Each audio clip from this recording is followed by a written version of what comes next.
Kita tundukkan kepala kita dan mari kita berdoa. Bapa kami yang bertahta di dalam kerajaan surga, kami telah siap Tuhan untuk mempelajari firman-Mu. Tuntun kami agar bisa mengerti, tuntun kami agar bisa mengaplikasikan dan menghidupkan setiap firman yang kami pelajari. Tuhan, kami ingin mengenal akan Engkau lebih dekat lagi pada hari ini. Biarlah Engkau menuntun kami dengan Roh Kudus-Mu sehingga kami dapat mempelajari firman ini dengan baik. Terima kasih Bapa, dalam nama Yesus Juru Selamat dan Penebus dosa kami. Amin. Kita telah mempelajari di dalam buku Ester bagaimana Haman telah membuat sebuah titah yang disahkan oleh raja, di mana ia akan membunuh setiap bangsa Israel yang berada di kerajaan Babylon. Dan hal ini menggetarkan hati daripada Mordekai dan Ester. Mereka rindu agar bangsanya bisa selamat. Oleh karena itu Ester memanggil raja dan Haman ke dalam perjamuan yang diadakan di dalam perjamuan yang ia adakan. Nah, inilah awal dari Ester pasal yang ke-7. Mari kita baca Ester pasal yang ke-7. Jadi pada saat itu Ester mengundang raja dan Haman ke dalam perjamuan yang diadakan. Di ayat yang ketiga, Ester berkata seperti ini. Maka jawab Ester sang ratu, "Ya raja, jikalau hamba mendapat kasih raja dan jikalau baik pada pemandangan raja, karuniakanlah kiranya kepada hamba nyawa hamba atas permintaan hamba dan bangsa hamba atas keinginan hamba." Ayat yang keempat, karena kami hamba serta bangsa hamba telah terjual untuk dipunahkan, dibunuh dan dibinasakan. Di dalam perjamuan itu Ester mengungkapkan isi hatinya kepada raja. Bagaimana Ester dan bangsanya terancam untuk dibunuh. Mari kita lanjutkan. Lalu ayat yang kelima, maka bertanyalah Raja Ahasiweros kepada Ester sang ratu, "Siapakah orang itu dan di manakah dia yang hatinya mengandung niat akan berbuat demikian?" Lalu jawab Ester, "Penganiaya dan musuh itu ialah Haman, orang jahat ini." Maka Haman pun sangatlah ketakutan di hadapan raja dan ratu. Jadi inilah di saat di mana Ester menceritakan isi hatinya kepada sang raja. Dan Haman juga berada di sana. Di saat Haman mendengar akan permintaan dari Ratu Ester, dia sangat ketakutan. Bahkan dia diceritakan bahwa dia memohon kepada Ester agar Ester mau mengampuninya. Lalu apa yang terjadi? Di ayat yang ke-10 dikatakan, kemudian Haman disulahkan pada tiang yang didirikannya untuk Mordekai. Maka surutlah panas hati raja. Jadi Haman yang bahkan telah membuat tiang agar Mordekai bisa digantung di sana, Haman sendiri oleh karena kesombongannya, ketamakannya, keinginannya untuk disembah, dialah yang pada akhirnya digantung di atas tiang yang dia buat sendiri. Sangat miris, bukan? Sangat menyedihkan. Seseorang yang tadinya merindukan akan harta, merindukan akan kehormatan, merindukan untuk dipuja-puja oleh banyak orang, justru karena keegoisannya, oleh karena cinta dirinya, akhirnya balasan yang setimpal yang dia dapatkan. Hal yang sama yang terjadi kepada setan saat dia berada di surga, di mana setan pada saat itu dia rindu untuk bisa disembah oleh semua malaikat. Dia ingin jadi yang paling kuat, yang paling tertinggi. Dia bahkan ingin mengatasi Yesus Kristus. Apa yang terjadi? Dia dibuang. Banyak pelajaran yang bisa kita pelajari dari Alkitab. Di saat kita membaca akan firman Tuhan, jangan hanya membaca cerita ataupun sejarah hanya sebagai sesuatu cerita yang lewat begitu saja. Di saat kita membaca firman Tuhan, tanyakan pertanyaan ini. Di manakah saya di dalam firman yang saya baca ini? Tanyakan pertanyaan ini. Apa yang Tuhan inginkan agar terjadi di dalam kehidupan saya? Di saat kita merenungkan akan hal ini, kita akan bisa melihat dengan jelas rencana Tuhan di dalam kehidupan kita. Bagi Anda yang memiliki kebingungan di dalam kehidupan Anda, di saat Anda membacakan firman Tuhan, tanyakan pertanyaan itu. Oke, kita akan lanjutkan cerita ini. Seringkali kita berpikir setelah matinya Haman, semuanya selesai. Di saat Yesus Kristus telah mati untuk kita seringkali berpikir, ya sudah selesai, setan sudah dikalahkan. Betul, tapi jangan lupa, upah dosa adalah maut. Itu tidak bisa dibatalkan. Kenapa? Karena orang yang berdosa, bahkan orang yang memilih untuk melakukan dosa, Tuhan tidak berkuasa apapun untuk bisa menghentikan dia. Kita baca di ayat yang ketiga, Ester 8 ayat 3. Kemudian Ester berkata lagi kepada raja sambil sujud pada kakinya dan menangis memohon karunia-Nya supaya dibatalkan maksud jahat Haman orang Agag itu serta rancangan yang sudah dibuatnya terhadap orang Yahudi. Walaupun Haman telah mati, walaupun setan telah dikalahkan, tetapi upah dosa tetaplah maut. Sama seperti cerita ini. Walaupun Haman sudah digantung, tetapi Ester masih terus memohon kepada raja agar maksud jahat Haman yang telah disebarkan ke seluruh daerah di Babylon itu bisa dibatalkan. Di ayat yang keempat, maka raja mengulurkan tongkat emas kepada Ester, lalu bangkitlah Ester dan berdiri di hadapan raja. Ayat berikutnya, serta sembahnya, jikalau baik pada pemandangan raja, dan jikalau hamba mendapat kasih raja, dan hal ini kiranya dipandang benar oleh raja, dan raja berkenan kepada hamba, maka hendaklah dikeluarkannya surat titah untuk menarik kembali surat-surat yang berisi rancangan Haman bin Hamedata orang Agag itu, yang ditulisnya untuk membinasakan orang Yahudi di dalam semua daerah kerajaan. Ayat yang ke-6, karena bagaimana hamba dapat melihat malapetaka yang menimpa bangsa hamba, dan bagaimana hamba dapat melihat kebinasaan sanak saudara hamba. Jadi kita melihat di dalam cerita ini, sama seperti upah dosa adalah maut, setan telah dikalahkan, tetapi rencana setan masih terus berjalan. Setan masih berusaha untuk merayu, mengajak setiap orang manusia yang ada di dunia ini, menipu mereka, agar banyak dari mereka yang akan jatuh ke dalam neraka, jatuh ke dalam dosa yang menyedihkan dan menyakiti hati Tuhan. Dan apa yang dilakukan Ester? Ester memohon dengan sangat agar raja mau mencabut titah tersebut. Namun apa daya? Kenapa? Karena titah itu telah disampaikan ke seluruh daerah dari kerajaan tersebut. Lalu di ayat yang ke-8 dikatakan, tuliskanlah atas nama raja apa yang kamu pandang baik tentang orang Yahudi, dan meteraikanlah surat itu dengan cincin meterai raja. Karena surat yang dituliskan atas nama raja dan dimeteraikan dengan cincin meterai raja tidak dapat ditarik kembali. Tuhan juga tidak dapat menarik kembali firman-Nya.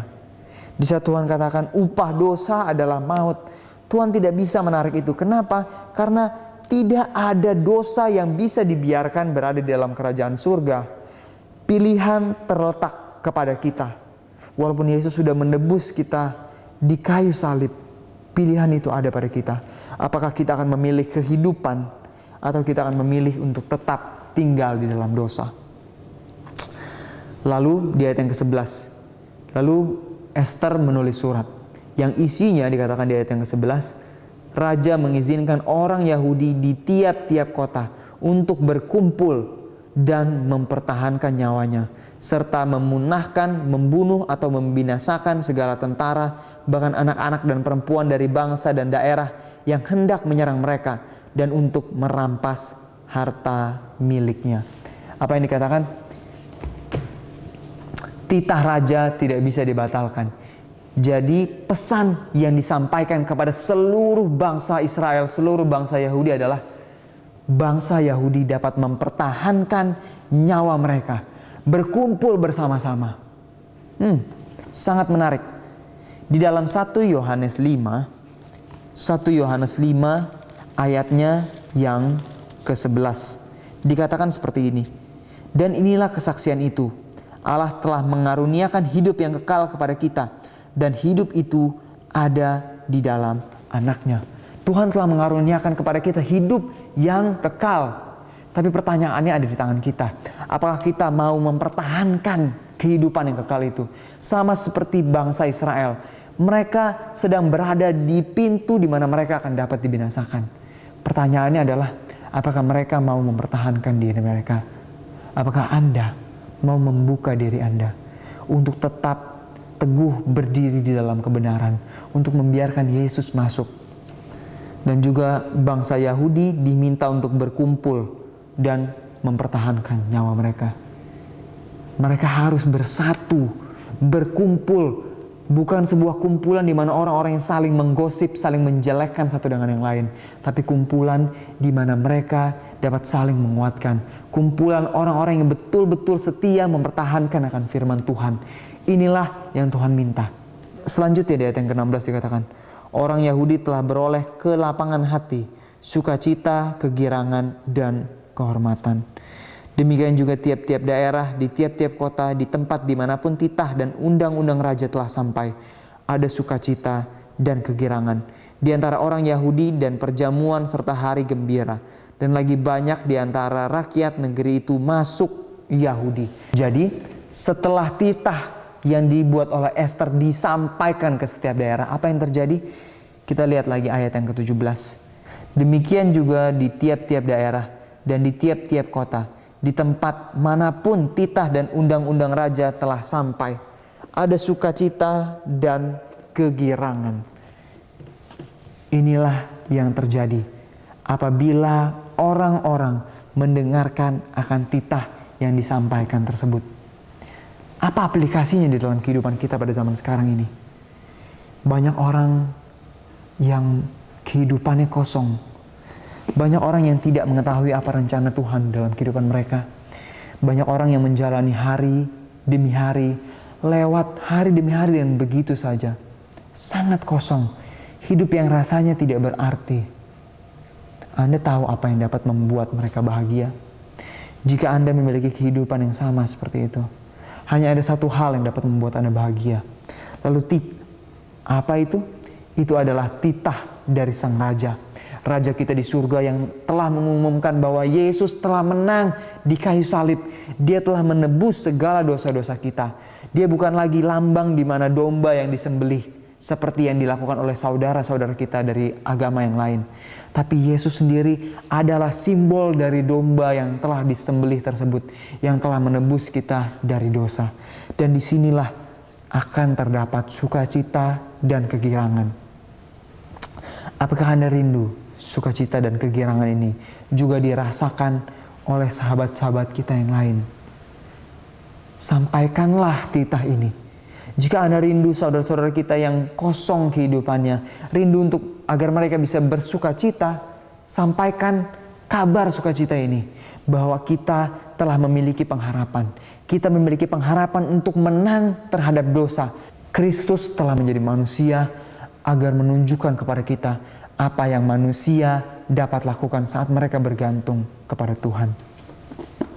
Dan bukan hanya itu, dikatakan juga di ayat yang ke-17 tadi, banyak dari antara rakyat negeri itu masuk Yahudi, karena mereka ditimpa ketakutan kepada orang Yahudi. Inilah hal yang sama yang akan terjadi di akhir zaman. Pada saat orang-orang mendengar akan kabar sukacita ini, mereka akan mencari di mana umat Tuhan yang setia. Kita baca nubuatan ini dalam Wahyu 7. Dalam Wahyu 7 ayat yang ke-9 dikatakan, kemudian daripada itu aku melihat sesungguhnya suatu kumpulan besar orang banyak yang tidak dapat terhitung banyaknya, dari segala bangsa dan suku dan kaum dan bahasa, berdiri di hadapan tahta dan di hadapan Anak Domba, memakai jubah putih dan memegang daun-daun palem di tangan mereka. Dikatakan apa? Di saat mereka melihat umat Tuhan yang betul-betul setia, mereka yang dari yang bukan Yahudi, mereka akan masuk ke dalam Yahudi. Mereka yang bukan umat pilihan Tuhan, akan ada banyak sekali umat-umat yang bahkan tidak terhitung jumlahnya. Mereka adalah umat-umat yang juga Tuhan selamatkan di saat mereka mendengar akan titah tersebut. Apakah Anda rindu agar titah ini dihidupkan di dalam kehidupan Anda? Apakah Anda rindu untuk menjadi orang-orang yang akan membawakan titah ini ke seluruh dunia, ke segala bangsa, ke segala suku, sehingga mereka memiliki pengharapan untuk hidup? Saya ingin ajak saudara untuk kembali berdoa.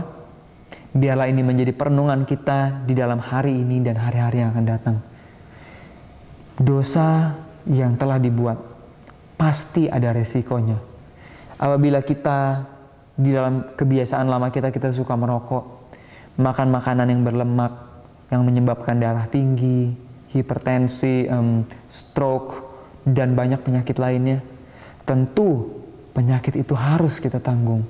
Sama seperti yang Tuhan katakan di dalam buku Ester. Titah raja yang telah disampaikan itu harus berjalan. Apa yang kita tabur itu juga yang kita tuai. Apa yang buruk yang kita masukkan ke dalam tubuh kita, walaupun Tuhan telah mengampuni dosa kita itu, tetapi hasilnya harus kita tuai. Mari kita datang kepada Tuhan pada saat ini.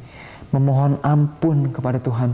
Bukan hanya pengampunan terhadap dosa, tapi juga memohon agar kita diberikan petunjuk untuk dapat menjalankan kehidupan sesuai dengan rencana Tuhan.